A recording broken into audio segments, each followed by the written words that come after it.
Hello everyone, Data here, and welcome to the 4th induction ceremony to the Data782 Hall of Fame. The DHOF is our channel Hall of Fame, which highlights some of the greatest storylines that we've had in our franchise mode series on the channel over the years, including nominees from 18 different series that range as far back as NHL 18 all the way up to our most recently completed series on NHL 25. From all of those series, I've compiled a list of our biggest legends from each one and put them on a ballot for all of you to vote on. Through 3 inaugurations so far, which can be watched by checking out the cards in the top right corner, we have added 21 members to our channel Hall of Fame, and we will now be adding 10, yes, 10, as you can see by the length of this video, more.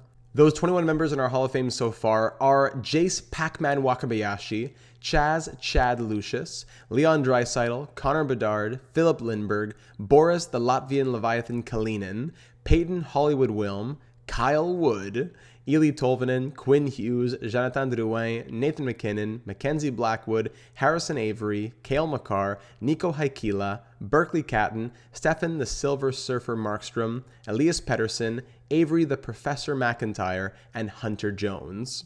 Now, to try and avoid recency bias in who gets selected to the Hall, starting last class, I implemented a new system which classifies any series that is on the ballot for the first time in the new category, and any series which is on the ballot for a second time or more in the old category. Seeing as how there hasn't been an induction to the Hall in over 9 months now, I decided to try and expand this class and induct 10 new members, 8 from an NHL series, and for the first time, 2 from an MLB series. Of the 8 from an NHL series, a maximum of 5 and a minimum of 3 will come from each old and new category, and voters could vote for a maximum of 4 from each. For the MLB, voting in this category was optional and held voters to a maximum of 2 nominees per ballot. On that ballot, voters were able to read a blurb on each player and understand a bit more about why that player had been nominated. Some players didn't have as much written about them as their series came from years ago, but some more recent players especially had a nice paragraph describing their accolades. A huge thank you goes out to the man himself, Hobbsy93, who helped me to compile a lot of information on the older series, as he has created what we are calling the Dataverse Archive. This archive will serve as the hub of information on all of the series that we have done on the channel, including information on all Hall of Famers. I can make a whole video just on this alone, so I'll stop here and invite you to check it out through the link in the description. But please leave a huge thank you to our now channel historian, among many other things, Hobbsy, who put a ton of work into this.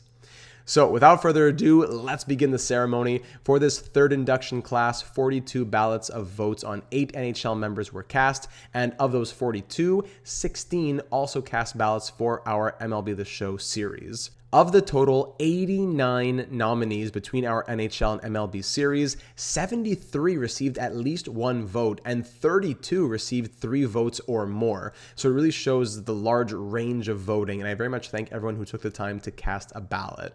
In the past, I've said a lot about each player, but seeing as how this class is much larger than usual and some players' stories literally span like 20 to 30 plus episodes of a series, I'll try to be more summative than in the past while still telling you why that player is being inducted.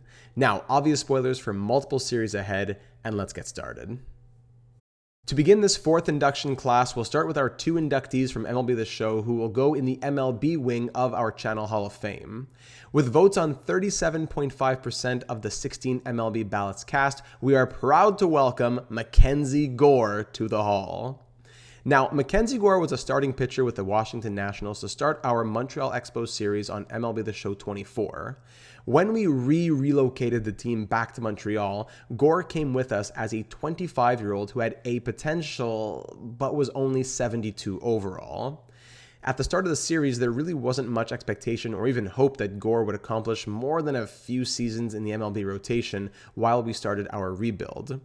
In year 1, despite going 66 and 96, Gore somehow won 14 games as the only starting pitcher with a sub-4 ERA, and we quickly got to thinking that he might be able to be a long-term piece. Even though we missed the playoffs for the first 5 years in a row, we continued to trust Gore as he kept on delivering, all the way to him actually becoming our ace for about 10 years and playing perhaps the biggest part in both of our World Series titles, which came back-to-back in years 6 and 7. In year 6, we just made it into the playoffs as a wildcard team with an 85-77 record, and Gore went 14-5 over the course of that season with a 3.49 ERA and 1.36 WHIP over 170 innings pitched. Struggling to score runs at times, we needed our best pitchers to perform, and that's exactly what Gore did, as he pitched 34 2/3 innings over 5 starts in the postseason, over 13 innings more than any other pitcher on our team, logged 4 wins, and had a 0.78 ERA to go along with a 0.89 WHIP on our way to our first World Series. The next season, we went 107-55, and Gore had even better numbers with a 16-4 record to go along with a 2.97 and 1.16 WHIP, but the postseason would require him to bail us out of quite a few sticky situations. To start the playoffs, Gore would pitch 25 1/3 innings before he gave up his first run. Over 25 innings before he gave up his first run. And he ended the back-to-back World Series postseason with another 4-0 record over 5 starts, this time pitching almost 15 more innings than any other pitcher, while maintaining a 0.28 ERA and a 0.78 WHIP. What? Suffice to say, we would not have won back-to-back World Series, let alone even one, without the postseason pitching that Mackenzie Gore demonstrated. In the end, Gore appeared in 368 games as a National/Expo, starting in 365 of them and holding a 135-100 record over 2,059 2/3 innings pitched, with a career ERA of 3.67 and 1,823 strikeouts. He was a 2-time All-Star and 2-time World Series champion, but we know that the game also robbed him of at least 2 NL Cy Youngs and at least 1 postseason MVP. Mackenzie, welcome to the Hall. Next into the Hall is our second of 2 MLB inductees. So with votes on 43.8% of the 16 MLB votes cast, we welcome a pillar from our Pittsburgh Pirates series on MLB The Show 23, Gary the Stash Da Silva. With the first overall pick of the 2023 draft in year number 1 of our series with the Pirates, Gary Da Silva and his glorious mustache caught our eye. Banking on his massive potential, we drafted Da Silva first overall and had him high in the rotation right away starting in year number 2, but it wasn't long until he took over as our ace in Pittsburgh and stuck there for the majority of our series with the Pirates. Da Silva would grow as high as 99 overall and absolutely demolish the regular season. Over 8 seasons with us in Pittsburgh, Da Silva started 264 games and held a record of 123-64 over 1,777 1/3 innings pitched. Of those 264 starts, 181 of them were quality starts, meaning he allowed 3 runs or less over 6 innings or more. 33 of them were complete games, and 23 of them were complete game shutouts. Furthermore, he held a 3.42 ERA, 1.20 WHIP, 9.39 strikeouts per 9 innings, 2.16 walks per 9 innings, 1.01 home runs per 9 innings, racked up 1,852 strikeouts, and amassed 40.2 wins above replacement. Whew. Sadly now, Da Silva's one pitfall was postseason performance, as he struggled with consistency when it mattered the most. Although the issues that the Pirates faced did not fall squarely on his shoulders, he was not able to be quite on the same page as the rest of the team and was eventually traded in a blockbuster. All this being said, Da Silva was still a headliner in Pittsburgh over his 8 seasons as a Pirate, as he logged all of those previously mentioned numbers, was the 2024 NL Rookie of the Year, and won 4 NL Cy Young awards, doing so back-to-back twice. Gary, you and your stash may take their rightful places in the Hall. Next up, we move to the 8 inductees from NHL series in order of voting percentage from the 42 ballots cast. Starting with votes on 31% of the ballots cast, the 24th member of the Data782 Hall of Fame is Wu Mei. Wu Mei comes from our live stream fantasy draft series with the Arizona Coyotes on NHL 24 and was one of the over 24 players who were created and included in the series for viewers who had won having a created player in one of our raffles in the Discord server. Selected by the Florida Panthers in the fantasy draft, the Japanese power forward created by L. Michaelac 67 played just 24 games in year number 1, but still managed to score 20 goals and 32 points in those opportunities. To begin year number 2, however, May found herself scratched in Florida, and we could not let her potential go to waste. We acquired May from the Panthers in a trade which also brought over fellow DHOF nominee Zach Benson, and May made an immediate impact in Arizona, scoring 11 goals and 19 points in her first 19 games as a Coyote to end the season. Wu Mei would go on to become the definition of clutch scoring, as she appeared in 675 games as a Coyote by series end, scoring 427 goals, plus 268 assists for 695 points, almost all the while locked into just second-line right wing and having a career time on ice average of just 1647 per game. Oh, and she also threw 1,240 hits, just to put that out there. She was even more clutch in the playoffs, especially in the year number 6 run, where she scored 18 goals, 4 of them game winners, and then 12 assists for 30 points in 21 games, adding to her postseason totals of 104 goals, 16 of them being game winners, and 74 assists for 178 points in just 155 postseason games. She won the Calder, 1 Conn Smythe, and 4 Stanley Cups over 8.5 seasons in Arizona, and is also the first woman to be inducted to the DHOF. Congratulations, Wu. Next up is the first inductee from our most recent series on NHL 25. Please welcome, with votes on 35.7% of the ballots cast, from the New York Islanders series, Landon Dupont. Entering the 2027 draft, we were ready to dump Noah Dobson, and we had to get creative to maximize value for him. After making a trade with the Blue Jackets to acquire the 3rd overall pick in the draft, we then traded that pick plus an additional first and Fabian Lysell to the Winnipeg Jets for the 1st overall pick, which would be Landon Dupont. This worked out well for the Jets, who got a forward instead of a defenseman in the draft, which fit their organizational needs, proven by them making multiple Stanley Cup finals over the next few years. And it also obviously worked out for us. Needing a future RD1 with Dobson out, we counted on Dupont to be that guy and crossed our fingers. Dupont thankfully developed very well in our system, being given much ice time as he grew, and eventually even a spot on the first pair with David Jiricek, who became his partner for the majority of his career. Dupont would play his entire career with us on Long Island, going on to score 124 goals and 916 assists for 1,040 points over 1,537 games over 19 seasons in New York. Also, by the way, as a plus 791.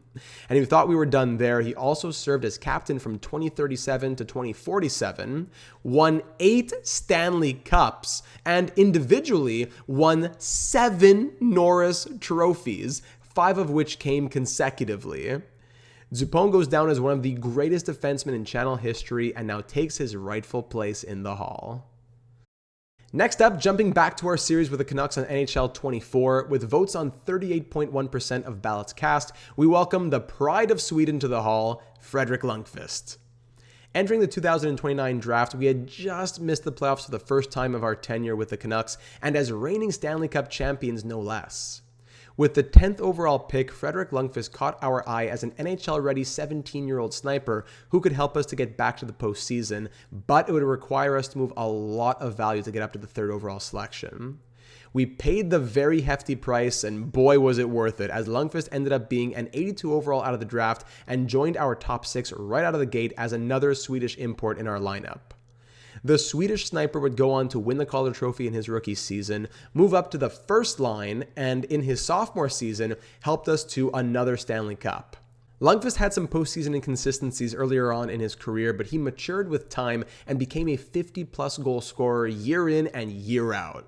At time of series end, Lundqvist played his entire 19-season and 1,551 game career in Vancouver, scoring 960 goals, 880 assists, and 1,840 points. Lundqvist served as captain for 4 years until series end after fellow Sweden Hall of Famer Stefan Markstrom retired, and had quite a bit of hardware to celebrate with a Calder, Ted Lindsay, Hart, 2 Art Ross trophies, 2 Rocket Richards, 2 Conn Smythes, and 3 Stanley Cup rings. And if that wasn't enough, Lundqvist also finished the series tied for the most 50-goal seasons in NHL history with 10, his best being a 76-goal season. And he also had 8 100-plus point seasons, with his best being a 134-point year. Suffice to say, Lundqvist enters the Hall as one of the most prolific goal scorers in channel history and may now be forever remembered. Our next inductee also comes from NHL 24 and received votes on 38.1% of ballots cast, but we jump over to our expansion drafted San Francisco Starfleet series to welcome Skylar Lucic to the Hall.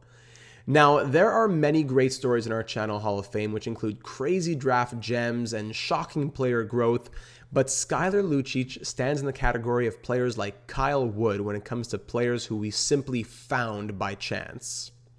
Going back to the 2028 offseason with our Starfleet expansion, we signed a random free agent named Skylar Lucic simply to play in the AHL. We assumed that he would never make the NHL as a former 2024 third-round pick who was a 76 overall with low top 6 potential.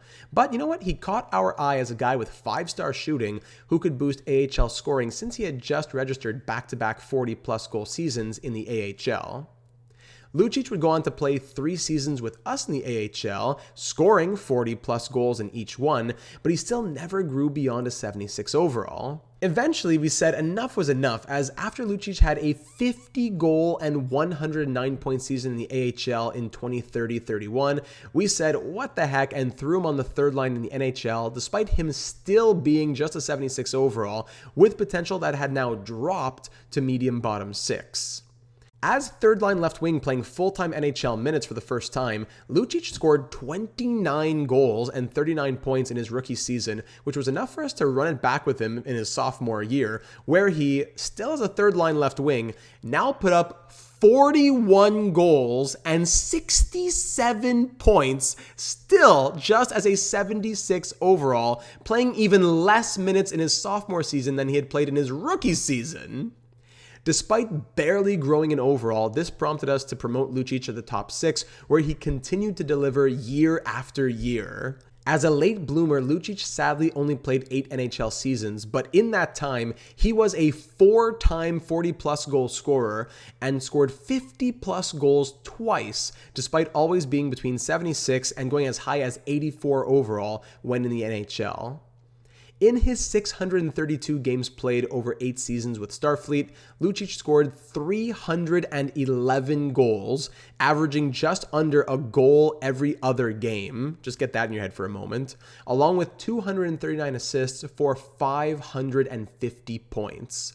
On top of that, he added 54 goals and 53 assists for 107 points in just 118 postseason games on his way to being a part of 3 Stanley Cup winning runs. Despite all of this production, Lucic was forced to retire by the game at just 33 years old, since he was now a 74 overall with AHL top 6 potential, and the game deemed him as finished. Thankfully, we know the truth. Lucic was a freak of nature who never needed a high overall to be elite. The definition of a diamond in the rough will now be remembered forever in the Hall.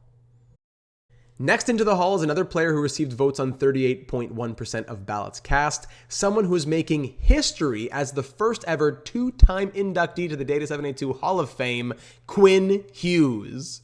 Quinn Hughes was welcomed into the DHOF in the second induction class as a member of the NHL 23 San Jose Sharks, but will now be enshrined once more, this time with the NHL 24 Vancouver Canucks.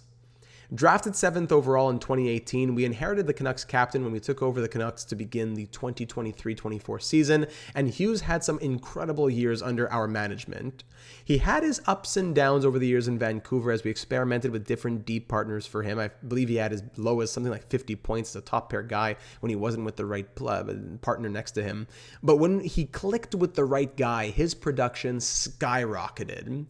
Often paired with longtime teammate and DHOF honorable mention Philip Hronik, Hughes could consistently be counted on for 70 to 80 plus points, and even though he didn't win as many Norris trophies as his time in San Jose in NHL 23, he still finished his time with us on NHL 24, having served as captain from 2023 to 2036, scoring 189 goals and 985 assists for 1,174 points in 1,325 games played, which was just slightly more points in slightly less games than in his career numbers in NHL 23. He also won 3 Norris trophies to go along with 2 Stanley Cup rings to boot. There isn't much to say when you're talking about a player who was inherited and just did his job so well for so long, but I think that speaks to how strong his resume was to be inducted for a second time. So for the first time in channel history, we welcome a player to the Hall for a second time. Quinn Hughes, the honor is yours. Next up is someone who received votes on exactly half, so 50% of ballots cast, one of our greatest goaltenders in channel history, coming from our New York Islanders series on NHL 25, Jesper Akerman. For those who have played or watched many franchise mode seasons, you know that goalie is the most volatile and frustrating position, with performance and overall often having very little, if any, correlation. Now, many outstanding goaltenders have passed through our series, but there may be none like Jesper Akerman when it comes to a goalie who was both high in overall and showed long-term consistency in both the regular season and the playoffs.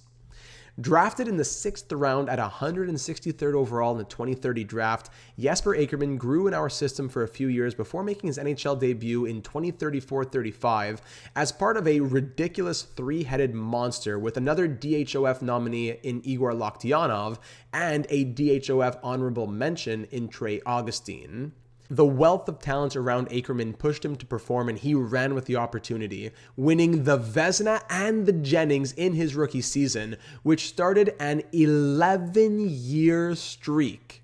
Yes, you heard me right, 11-year streak of winning the Vezina and or the Jennings every season.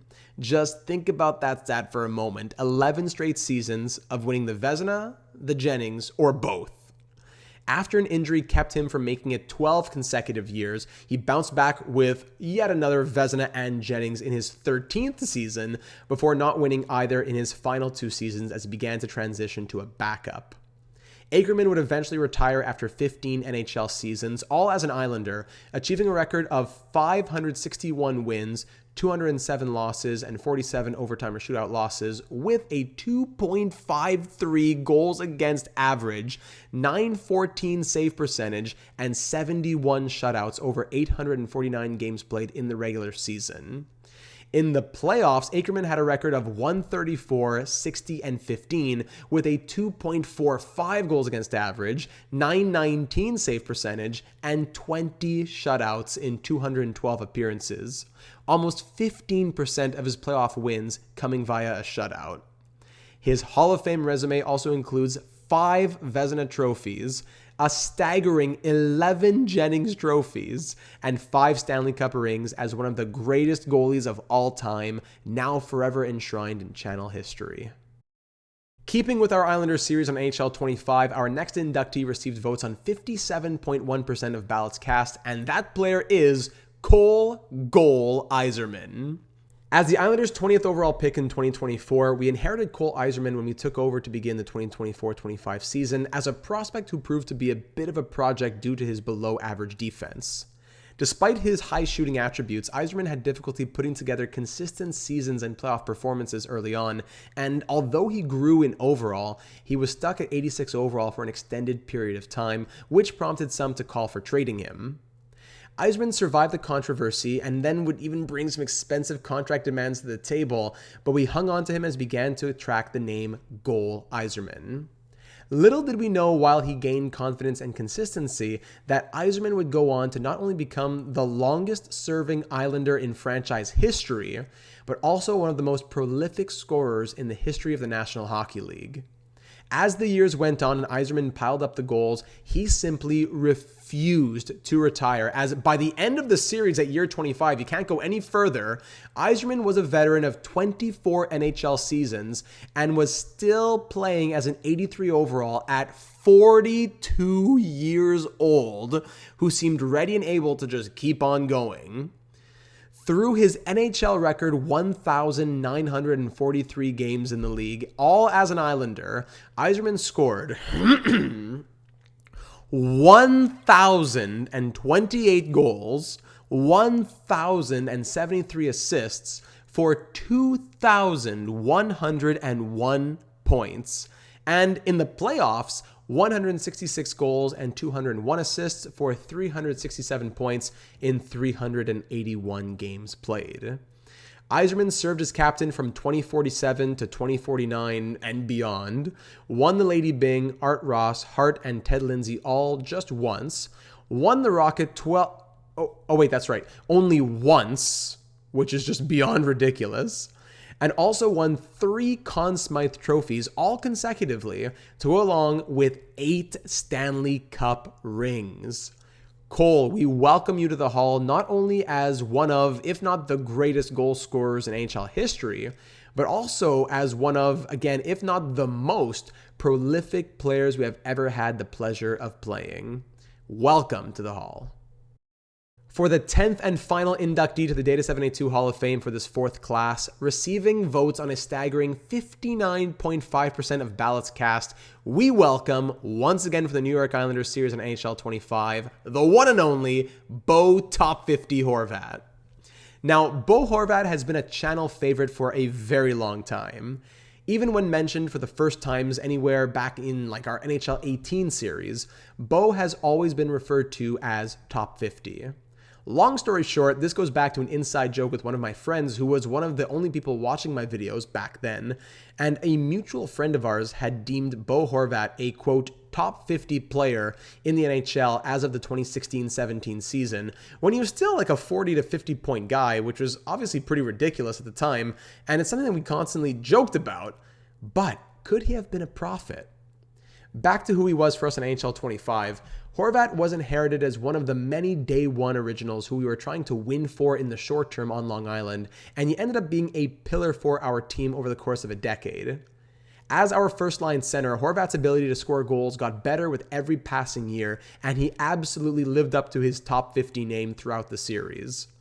Horvat would appear in 795 games over 10 seasons with the Islanders under our leadership, scoring 426 goals and 435 assists for 861 points, which, when added with his career numbers beforehand, allowed him to retire with 667 goals, 698 assists, and 1,365 points in 1,527 games played over the course of his career. What made Bo even more unique was that after retiring at 39 years old, still being an 86 overall who had just won the Cup and the Rocket with a career-high 67 goals, he immediately joined the AHL coaching staff as an associate coach, eventually climbing the organizational ladder all the way up to NHL head coach in years 24 and beyond. Our captain from 2028 to 2034, AHL and NHL coaching staff from 2034 to 2049 and beyond, 1 Rocket Richard, and 8 Stanley Cups with 3 as a player and 5 as a coach. Bo Horvat, you are more than just a top 50 player in the league. You are a top 50 player in channel history. And that does it, ladies and gentlemen. There are your next 10 members of the Data782 Hall of Fame. I hope that you enjoyed the little walk down memory lane, and I would encourage you to check out some of the series that were mentioned in this ceremony if you haven't already. There are tons of series to binge through here on the channel, which will also make you a more informed voter once the time comes for our 5th DHOF induction. The best way to keep an eye out for that is by being in the Discord server, which is linked in the description, and all nominees have a little blurb about them there as well as on the poll that you vote on, so always keep an eye out for channel announcements and whatnot. And speaking of likes, please do leave one if you enjoyed the video, and remember to subscribe if you haven't already to be made aware of all of our uploads here on the channel as we continue on in a very busy and exciting end to 2025. Thank you once again for taking the time to watch, and I look forward to the many more stories and legends that are to come from the series that we will build together.